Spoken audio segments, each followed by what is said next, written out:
Hello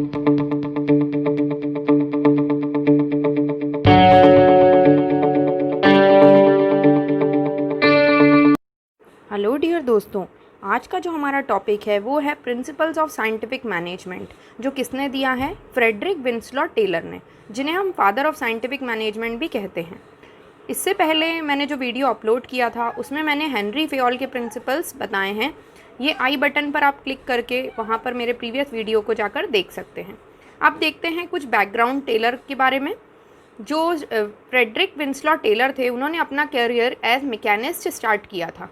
उन्होंने engineering ही पढ़ी एक इवनिंग कॉलेज में, और काफ़ी प्रमोशन के बाद उन्हें चीफ इंजीनियर बनाया गया। क्योंकि उन्होंने बॉटम लेवल से अपनी जर्नी स्टार्ट करी थी वर्क करने की, इसीलिए उन्हें सबसे पहले प्रॉब्लम्स ऑफ वर्कर्स जानने की बहुत इच्छा थी। इसीलिए उनका मेन कंसर्न था कि कैसे एफिशिएंसी बढ़ाएं प्रोडक्शन में, और कॉस्ट लो करके अपने प्रॉफिट को कैसे रेज करें, जिससे हमारा इंक्रीज पे फॉर वर्कर्स भी बढ़ पाए, जिससे through their higher productivity high करने के साथ साथ। तो उन्होंने कहा कि अभी तक क्या होता था कि जो मैनेजमेंट के प्रिंसिपल्स थे वो पास्ट रिकॉर्ड्स के बेसिस पर हो जाते थे फॉलो, लेकिन उन्होंने कहा कुछ साइंटिफिक स्टडीज़ करेंगे। उनका कहना ये था कि हम ब्लाइंडली कोई से भी आइडियाज़ जो well and wishes of managers के थ्रू फॉलो नहीं करेंगे, उनके आइडियाज़ फॉलो नहीं करेंगे, जबकि हम उन पर एक साइंटिफिक अप्लाई करेंगे साइंस को, और फिर उसके बाद ही कोई हमारे प्रिंसिपल्स बनेंगे आफ्टर ऑब्जर्वेशन एंड एक्सपेरिमेंटेशन। तो इसीलिए ये साइंटिफिक मैनेजमेंट उन्होंने बनाया या प्रिंसिपल्स बनाए। जब उन्होंने ये एक्सपेरिमेंट्स कंडक्ट किए तो उन्हें ये रिजल्ट मिला, उन्हें लगा कि प्रोडक्टिविटी ही आंसर है to both higher wages and higher profits. तो प्रोडक्टिविटी कैसे बढ़ाएं? तो उन्होंने कहा application of scientific method instead of custom या रूल ऑफ थंब, जो पुराना मेथड चला आ रहा है, उन्हें हम नहीं अप्लाई करेंगे, हम अपने साइंटिफिक प्रिंसिपल्स अप्लाई करेंगे। इससे ना सिर्फ प्रोडक्टिविटी बढ़ेगी बल्कि ह्यूमन एनर्जी और एफर्ट भी कम लगेगा। तो main focus increase in efficiency, जिससे हमारा जो है मिनिमम कॉस्ट पर maximum productivity, optimum utilisation of resources हो पाए। तो इसके लिए उन्होंने 4 प्रिंसिपल्स बनाए, जिन्हें साइंटिफिक मैनेजमेंट प्रिंसिपल्स कहा जाता है। जो सबसे पहला बोलता है साइंटिफिक मेथड्स यूज़ करें हम to determine and standardise one best way of doing a job. ठीक है, साइंटिफिक मैनेजमेंट क्या होता है? हमें पता है साइंटिफिक मतलब क्या होता है, और हमें पता है मैनेजमेंट मतलब क्या होता है। मैनेजमेंट मतलब art of getting the things done by others. अब उसी को अगर हम साइंस के थ्रू करेंगे तो उसे हम साइंटिफिक मैनेजमेंट बोलेंगे। तो इसके अंदर हम समझते हैं कि best way of doing a job करवाना है, और उसको बेस्ट तरीके से कैसे करवाना है ताकि हमें कम कॉस्ट लगे और हमारा प्रोडक्शन हाई हो, प्रॉफिट हाई हो। तो this is summary of scientific management. साथ कुछ और पॉइंट्स हैं, जैसे डिवीजन ऑफ टास्क और रिस्पॉन्सिबिलिटी, जो हमने फेयोल के प्रिंसिपल में भी डिवीजन ऑफ लेबर पढ़ा था, उसी का एक्सटेंशन है ये। फिर हाई पे, क्योंकि जो एफिशिएंट एम्प्लॉयज़ हैं उनको हम और ज़्यादा पे करेंगे। और hierarchy of authority and strict surveillance, आप प्रॉपरली उनको देखें कि एम्प्लॉयज़ कैसा काम कर रहे हैं। तो आते हैं अपने फर्स्ट प्रिंसिपल की ओर, जो है science not rule of thumb. Rule of thumb मतलब होता है कि जो मैनेजर्स हैं वो अपने आइडियाज़ या अपने विल के हिसाब से काम करा रहे हैं, उसे हम बोलेंगे रूल ऑफ थंब। अपने डिसीजन खुद ले रहे हैं। लेकिन टेलर बोलते थे even a small production activity, जैसे loading iron sheets into box, इसके लिए भी क्या होना चाहिए? एक प्लानिंग होनी चाहिए जो साइंटिफिक होनी चाहिए, जिससे हमारा टाइम बचे और ह्यूमन एनर्जी भी बचे। तो decision should be based on scientific analysis, ना कि मैनेजर्स के आइडियाज़ के थ्रू।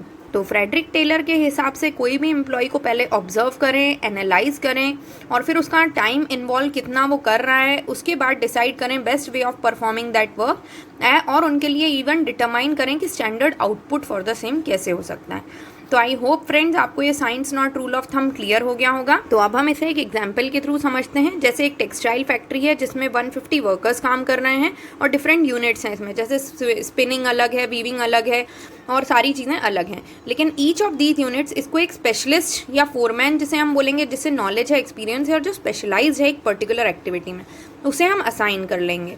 तो डिफरेंट स्पेशलिस्ट फोरमैन हो जाएंगे, जिन्हें ये 30 workers each distributed among 5 business units. जो डिफरेंट 5 यूनिट्स हैं उसमें हर एक यूनिट में 30 वर्कर्स रहेंगे। हमारा सेकेंड प्रिंसिपल बहुत इंपॉर्टेंट प्रिंसिपल है स्टूडेंट्स, हार्मनी नॉट डिस्कॉर्ड। अब यहाँ हार्मनी किन की बात हो रही है? यहाँ एम्प्लॉयर और एम्प्लॉयज़ की हार्मनी की बात हो रही है। यहाँ एक और टर्म निकल कर आता है, मेंटल रिवॉल्यूशन। यहाँ क्या होता है, सबके माइंडसेट को हमें बदलना है। उनका एटीट्यूड एक दूसरे के प्रति जो नेगेटिव है उसे हमें पॉजिटिव करना है। जैसे there should be complete change in attitude and outlook of workers and management towards each other. इन दोनों के माइंडसेट में अगर कोई प्रॉब्लम है तो हमें उसे दूर करना है, हार्मोनाइज। तो इसका मतलब ये है कि मैनेजमेंट और वर्कर्स को टुगेदर मिलकर ही कोई सा भी ऑब्जेक्टिव कंप्लीट करना है। तो मैनेजमेंट को क्या करना चाहिए, उसे अपना कुछ पार्ट सरप्लस जो है वो वर्कर्स के साथ शेयर करना चाहिए, उन्हें प्रॉपर ट्रेनिंग देनी चाहिए, डिविजन ऑफ वर्क करना चाहिए, टीम स्पिरिट के लिए मोटिवेट करना चाहिए, उनका एटीट्यूड पॉजिटिव लाना चाहिए और डिसिप्लिन, सिंसियरिटी, ये सारी चीज़ें उनमें करनी चाहिए। तभी जो वर्कर्स हैं उन्हें भी लगेगा कि हम ये पार्ट हैं ऑर्गेनाइजेशन के। और जो वर्कर्स हैं उनकी भी रिस्पॉन्सिबिलिटी बनती है कि उन्हें पूरा कोऑपरेशन और हार्डवर्क करके ऑर्गेनाइजेशन के गोल को अचीव करने में मैनेजमेंट की हेल्प करनी चाहिए। तो म्यूचुअल ट्रस्ट और परफेक्शन होना बहुत ज़रूरी है। यहाँ टेलर ने एक और टर्म की बात करी है जो है मेंटल रिवॉल्यूशन। ये जो टेक्निक है इसका मतलब है change in the attitude of worker as well as management. दोनों के अपने एटीट्यूड को पॉजिटिव रखना बहुत ज़्यादा ज़रूरी है, नहीं तो कन्फ्लिक्ट्स राइज होंगे जिससे कहीं ना कहीं ऑर्गेनाइजेशन पर भी बुरा असर पड़ेगा। और हमें अगर प्रॉफिट चाहिए ऑर्गेनाइजेशन में तो मैनेजमेंट और वर्कर्स दोनों को उसके लिए काम करना पड़ेगा। Workers should put their best effort ताकि कंपनी का प्रॉफिट हो और मैनेजमेंट अपने प्रॉफिट में से शेयर भी करे वर्कर्स के साथ। तो according to this technique there should be spirit of togetherness, cooperation between workers and management. इसी को हम बोलते हैं मेंटल रिवॉल्यूशन, मतलब change in the mindset of both workers as well as management. I hope this is clear. अब आते हैं next third principal की ओर जो है कोऑपरेशन नॉट इंडिविजुअलिज्म। ये एक्सटेंशन है हमारे जो हमने पिछला किया है हार्मनी नॉट डिस्कॉर्ड का, और इसके अंदर स्ट्रेस देते हैं म्यूचुअल कोऑपरेशन, वर्कर्स और मैनेजमेंट की ही बात करी है। यहाँ पर हमें इंडिविजुअल बेनिफिट न देखते हुए कोऑपरेट करना चाहिए ताकि ऑर्गेनाइजेशन के ऑब्जेक्टिव को अचीव कर पाएँ। Intention to replace internal competition with cooperation. Competition को छोड़ के हमें कोऑपरेशन पे ध्यान देना चाहिए। तो दोनों को एक दूसरे की इम्पोर्टेंस समझना चाहिए कि एक के बिना दूसरे का काम नहीं हो सकता। और फिर डिसीजन मेकिंग प्रोसेस में मैनेजमेंट को, इवन वर्कर्स को के भी डिसीजंस को वेलकम करना चाहिए, सजेशंस को, और उसे अप्लाई भी करना चाहिए। हो सकता है वो बेनिफिशियल हो ऑर्गेनाइजेशन के लिए, जैसे कहीं कॉस्ट रिडक्शन में वो काम आ सकता है, प्रोडक्शन इंक्रीज करने में कोई आइडिया वर्कर दे सकता है। तो उन्हें हमेशा प्रेरित करना चाहिए, मोटिवेट करना चाहिए। अब वर्कर्स की भी कुछ रिस्पॉन्सिबिलिटी बनती है, उन्हें बार बार स्ट्राइक्स पर नहीं जाना चाहिए या ऐसी अननेसेसरी डिमांड्स नहीं रखनी चाहिए। और अगर कभी ऐसा लगता है कि इस साल ऑर्गेनाइजेशन का प्रॉफिट नहीं हुआ है तो उस साल डोंट एक्सपेक्ट कि बोनस उन्हें मिलेगा। वो एक बार कॉम्प्रोमाइज़ कर सकते हैं अपनी ऑर्गेनाइजेशन के लिए, क्योंकि वो उनकी ऑर्गेनाइजेशन है। टेलर ने इवन ये भी सजेस्ट किया है कि प्रॉपर डिविजन ऑफ वर्क होना चाहिए, दोनों की रिस्पॉन्सिबिलिटी आपस में बटी होनी चाहिए। मैनेजमेंट हमेशा उन्हें गाइड करे, एनकरेज करे। अब आते हैं लास्ट प्रिंसिपल की ओर जो है development of each and every person to his और her greatest efficiency and prosperity.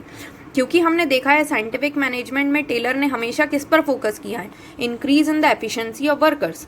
तो वो कैसे इंक्रीज होगी, उन्हें प्रॉपरली टाइमली ट्रेनिंग दी जाए, उनके स्किल्स को और ज़्यादा निखारने में स्पेशलाइज्ड होने के लिए हेल्प करें ताकि वो अच्छे से अपनी एफिशिएंसी अटेन करें।